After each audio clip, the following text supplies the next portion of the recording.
Hey there, this is LaQuita with QuitaBugHandmaids.com. Thank you so much for joining me today for another Stampin' Up! Tutorial. So today's project is going to feature the Floral Essence stamp set. There is a punch that coordinates with this stamp set and it punches out this image right here. I'm not going to be using that today, but just so you know, there is a punch.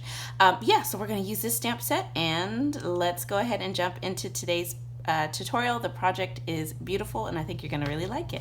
Got all of my pieces here ready to go, so I think I am going to start with this piece. Yeah, I'm going to start with this. So this is a piece of Petal Pink cardstock. I have already die cut this out and I used one of the circles from the Stitched Shapes dies. So I've got that ready to go and we're going to do some heat embossing. I have got a piercing mat here just for a cushion since I'm using photopolymer stamps, and then I've got some scratch paper and then my die cut circle. I'm going to bring in my Versamark watermark stamp pad. So this is the stamp pad you use when you are heat embossing. It's a nice sticky ink. I'm going to start by inking up the big flower image. So I'll just ink that up really well and stamp that right in the middle here. Get it really good.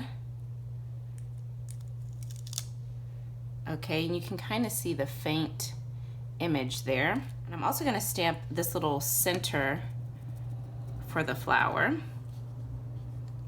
Ooh, it's hard to see from this angle. I hope I got that in the middle.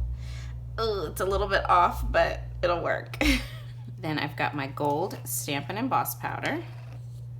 So I'll just sprinkle a little bit of this on here. Flick off the excess. Isn't that so pretty? It's gonna look beautiful once I heat set that and it gets all nice and shiny and gold. Put my extra back.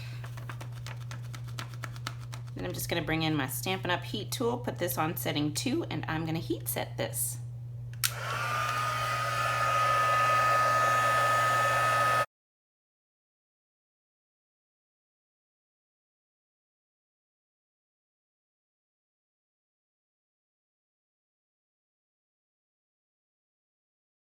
You can see that beautiful gold embossing.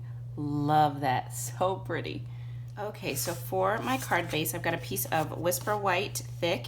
This is cut 11 inches by 4 1/4 inches, and I've scored it at 5 1/2 inches, and I'll just give it a nice crease here on the fold.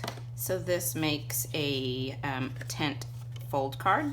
Now I'm gonna take this. I've got more of that beautiful Fine Art Floral Designer Series paper. I love this paper. So I'm going to take this piece. This is cut 4 1/4 inches by 5 1/2 inches, and I cut it to fit perfectly on the front of my card base. You can see this beautiful pattern on the other side. Hate to cover you up, but I'm going to. I'm just going to put some liquid glue here. I like to use liquid glue when I'm covering the entire front of the card because it helps me line everything up, gives me some wiggle room. Okie dokie.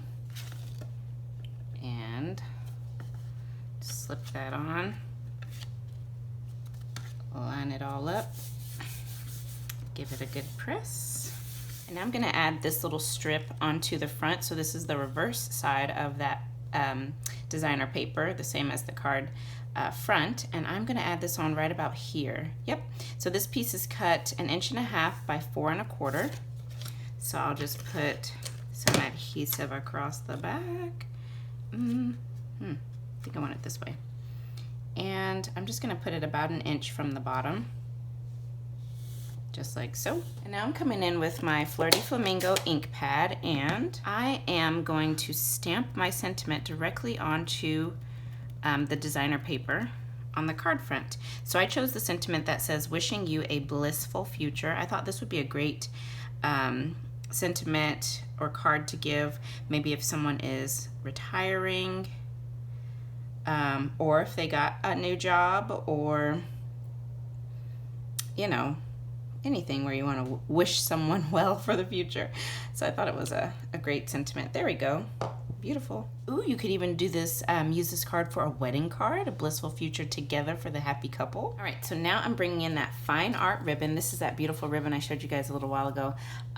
It's that nice weave pattern with little bits of gold woven into it. I just love this. It's very pretty, elegant ribbon, really nice, and it ties nicely.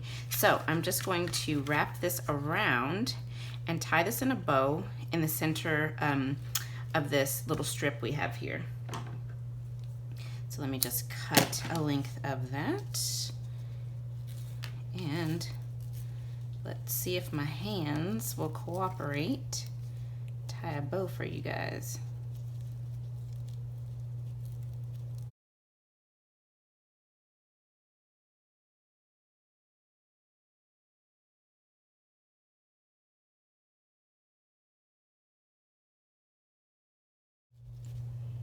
There we go, look at that. Didn't that tie so nicely? And then I'll just trim my little ends down. That should be good. Now I'm gonna come in with some dimensionals. I'm actually gonna use these little edge pieces. I'm just gonna cut a couple of those and adhere them onto the back. And this way it'll kind of help hold that ribbon down, having these long strips that stretch across. And then, there we go. I'll just add my beautiful flower. Oh, isn't this card gorgeous? I love it. Let's see, which way do I want it?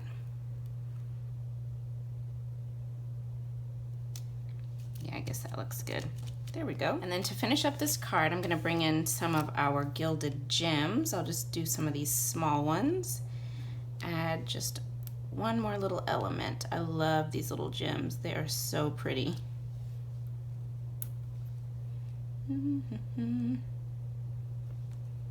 right, so let me just bring it in close for you. And there it is, you guys.